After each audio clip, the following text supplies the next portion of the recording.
Good evening, ladies and gentlemen. I want to thank all of you for making a special effort to get here this evening in spite of the rain, the closed streets, and all of the other adverse conditions.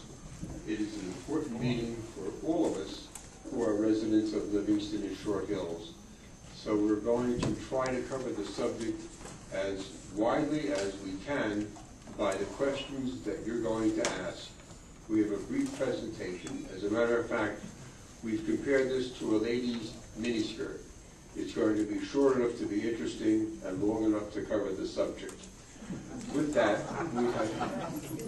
we have two speakers this evening, Stuart Kung from the Short Hills Coalition and our own Leonard Rubin from the Livingston Short Hills Coalition. We have some slides and some part of the presentation will detail events that have occurred up till this moment, and we invite your questions after this brief presentation. Don't hesitate to give us your name, your address, and of Livingston and the Deerfield area of Short Hills. We have no titles. We're just a group of people who are specifically trying to fight a very large development or potential development at the Don's Restaurant lot, which those who are younger will probably think of it as the Tudor Time lot. If you're my age, you'll think of it as Don's. In particular, about a year ago, we were given a warning that there was a builder's remedy suit put by the Joseph Kushner Hebrew Academy and TNB Partners for building, they were together, for building two large Mount Laurel or COA developments. Now, I don't know whether this is gibberish. There are people here who are not familiar with Mount Laurel. Good, I don't have to go into that.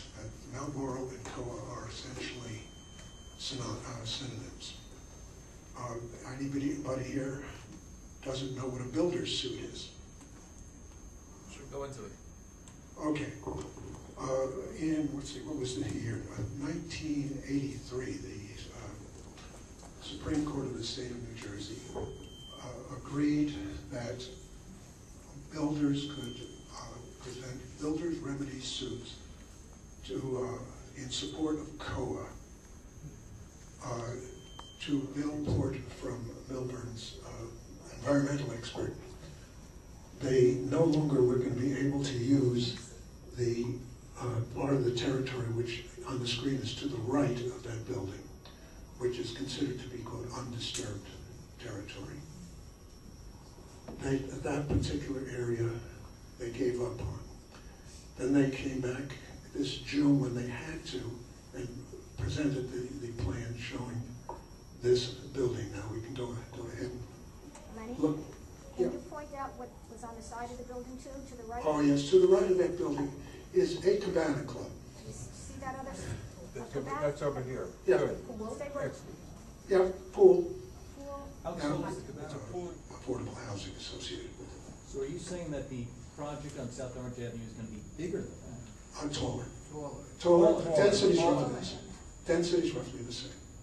So it's going to be taller, so it's going to be more of an eyesore on South Orange Avenue. Oh, right? well, Yes. it's going to be a beaut if they get the building. That's our job to prevent it. Okay.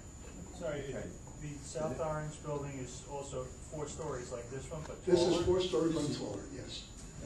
Any particular reason for that? Because they think they can get away with it. Okay. Also because they're looking for two floors of underground parking, because if you look at what was there's really no room to park outside of it. I thought you said 73 feet above. It is. Right. Yeah, Okay. 73 feet to get to the roof would be. We're going to show you. Let me get that. What's Here is an idea of what 73 feet looks like, an enormous problem. If anyone ever saw diverted traffic from construction, you can imagine the amount of time required to get through that light. Okay, the problem, in addition to people backing up, is that those streets indicated there don't have sidewalks. Yeah. How many cars are proposed for the building? We got parking Parking spaces, spots. 203 underground, 8 by the Cabana Club on top of the ground. And is there an entrance on White Oak Ridge and South Orange Avenue? Is one an entrance, one an exit? How are they doing it? They're going to be right in, right out on South Orange Avenue. There does seem to be an entrance into the building, to the underground parking area from White Oak Ridge Road. Now, I'm assuming that that's also a right in and a right out, though. Leonard, there's a question over here. Oh, I'm sorry. Yes. Did the developer propose? Yes, Dubrow's Garden Center. It's a square plot. They were talking about the same densities. One of them is 4.5 acres. That's the Dubrow's plot. One of them is 4.25 acres. Dubrow's, they're talking about 113 residences. They're talking about 100 on South Orange Avenue. Density is very, very close. Let's say 100 units is 24 per acre.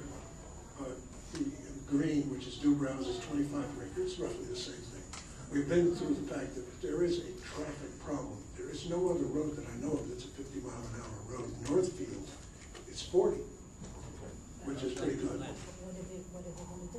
Okay, Leonard, we're gonna let. Okay, I'm going to end this. I think I've run way over.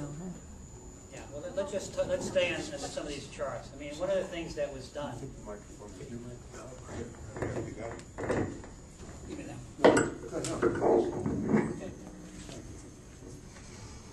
Okay, my name is Stuart Cohen. I'm president of the Short Hills Association, and Lenny's done a terrific job trying to give us an overview of what's happening.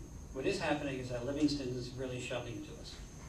I mean, they totally denied the builder the right to build on Dubrow's property. It's exactly the same model, exactly the same size, and they said, basically, no way, no how. And they basically had the audacity to tell us that it doesn't matter because we're on the perimeter of the town. And you know, it becomes a major problem for us just to deal with the irrational behavior that's really being done by Livingston. Let's see another slide. And again, they have a lot of comments. I mean, we call it double standard. There was everything that's black was white for Dubrow's. I mean, it's just exactly the opposite. Yeah, Going back, if you hear, the mayor of Livingston said we were able to keep the housing settlements on the fringes of Livingston. These settlements are in the best interest of our town. The property that we're referring to is in a southwestern corner of Livingston. No one even knows that the property is in Livingston. Go ahead.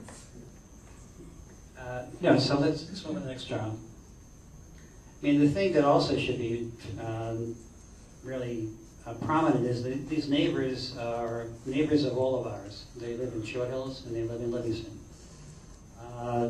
Steve Katz from Roseland Properties is Livingston resident. Wayne Zuckerman is also a Livingston resident. Larry Pantier lives in Short Hills.